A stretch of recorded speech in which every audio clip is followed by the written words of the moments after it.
ನೋಡಿ, ತಮಗೆ ಗೊತ್ತಿರೋ ಹಾಗೆ ಹಿಂದೆನೂ ಕೂಡ ನಲ್ಪಾಡ್ ಅವರು ಶ್ರೀ ಕೆ ಅವ್ರ ಜೊತೆ ಪರಿಚಯ ಇದ್ದಾರೆ ಅಂತ ಅವರೇ ಬಹಿರಂಗವಾಗಿ ಹೇಳ್ಕೊಂಡಿದ್ದಾರೆ. ಏನೇ ಇದ್ರೂ ಕೂಡ ಟ್ರಾನ್ಸ್ಪರೆಂಟಾಗಿ ಅವ್ರದ್ದು ಇವ್ರದ್ದು ಫ್ರೆಂಡ್ಶಿಪ್ ಇತ್ತು ಅಂತಲೂ ಕೂಡ ಹೇಳಿದರು. ಅದ್ಯಾವುದೋ ಒಂದು ಗಲಾಟೆ ಸಂದರ್ಭದಲ್ಲೂ ಕೂಡ ಅದರಲ್ಲಿ ಅವ್ರು ಭಾಗಿಯಾಗಿರಲಿಲ್ಲ, ಆದ್ರೂ ಕೂಡ ಅವ್ರ ಹೆಸರು ಸೇರಿಸಿದ್ದಾರೆ ಅಂತ ಹೇಳಿದರು. ಬಟ್ ಇದು IT ED ಎಲ್ಲ ರೇಡ್ ಆಗ್ತಾ ಇರೋದು ಆ ವಿಚಾರಕ್ಕೂ ಬೇರೆ ವಿಚಾರಕ್ಕೂ ಗೊತ್ತಿಲ್ಲ. ನೋಡೋಣ ಏನಿದೆ ಅಂತ. ಅವರು ಸ್ಪಷ್ಟ ಅವರ ED ಅವ್ರು ಹೇಳಬೇಕಲ್ಲ, ಇದೇ ಕಾರಣಕ್ಕೆ ಆಗ್ತಾಯಿದೆ, ಅದೇ ಕಾರಣಕ್ಕೆ ಆಗ್ತಾಯಿದೆ ಅಂತ.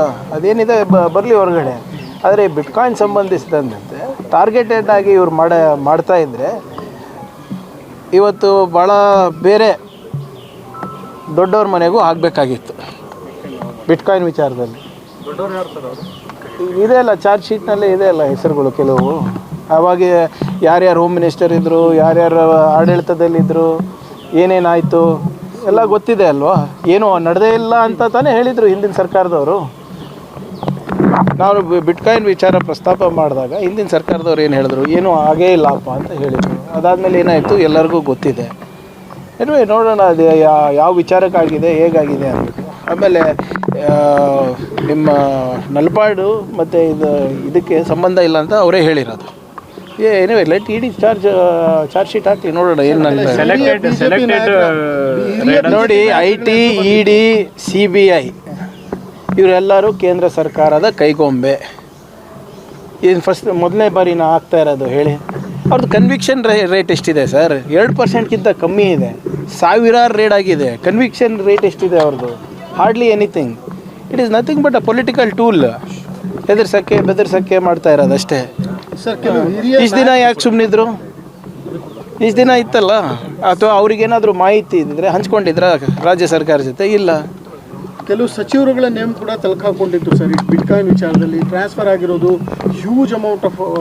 ನೋಡಿ, ಯಾರ್ಯಾರ್ದು ಎಲ್ಲೇ ನೋಡಿ, ಬಿಟ್ಕಾಯಿನನ್ನು ಟ್ರೇಸ್ ಮಾಡೋದು ಕಷ್ಟ. The idea of cryptocurrency is anonymity. Anonymity is the core of the entire concept of bitcoin or cryptocurrency. ಕೇಂದ್ರ ಸರ್ಕಾರ ಕೂಡ ಕ್ರಿಪ್ಟೋಕರೆನ್ಸಿ ಬಗ್ಗೆ ಸ್ಪಷ್ಟವಾದಂಥ ಯಾವುದೇ ರೀತಿಗೆ ಅವರು ಇದು ಲೀಗಲ್ಲು ಅಥವಾ ಇಲ್ಲೀಗಲ್ ಅಂತಲೂ ಹೇಳಿಲ್ಲ ಇನ್ನೂ. ಸೊ ಆದ್ದರಿಂದ ಇವೆಲ್ಲ ನಡೆದಿದೆ. ನೋಡೋಣ ಏನಾಗುತ್ತೆ. ಅವರೆಲ್ಲ IT ED ಅವ್ರು ಕೊಡ್ತಾರಲ್ಲ, ಇವತ್ತಿಲ್ಲ ನಾಳೆ ಹೇಳ್ತಾರಲ್ಲ, ಯಾಕೆ ಮಾಡಿದ್ರು, ಏನು ಮಾಡಿದ್ರು, ಎಷ್ಟು ಸಿಕ್ತು, ಇದರದ್ದು ಪೈಪ್ಲೈನ್ ಏನಿದೆ, ಮತ್ತು ಹಣದ ಏನು ಟ್ರೇಲ್ ಏನಿದೆ ಕೊಟ್ಟರೆ ನಾವು ಮಾತಾಡ್ಬೋದು. ಸರ್ಕಾರ ಕೂಡ ತನಿಖೆ ನಡೆಸಿದೆಯಲ್ಲ ಸರ್, SIT ಮಾಡಿ. ಏನಾಯ್ತು ಸರ್ ಈಗ? ನೋಡೋಣ. SIT ವರದಿ ಸಂಪೂರ್ಣವಾಗಿ ನಾನಂತೂ ಓದಿಲ್ಲ ಅಥವಾ ನನ್ನ ಹತ್ರನೂ ಇಲ್ಲ. ಅದು ಕ್ಯಾಬಿನೆಟ್ ಸಬ್ ಕಮಿಟಿಗೆ ಕೊಟ್ಟರೆ ಅವಾಗ ತಿಳ್ಕೊಂಡು ಹೇಳ್ಬೋದು. Will see what happens. Okay.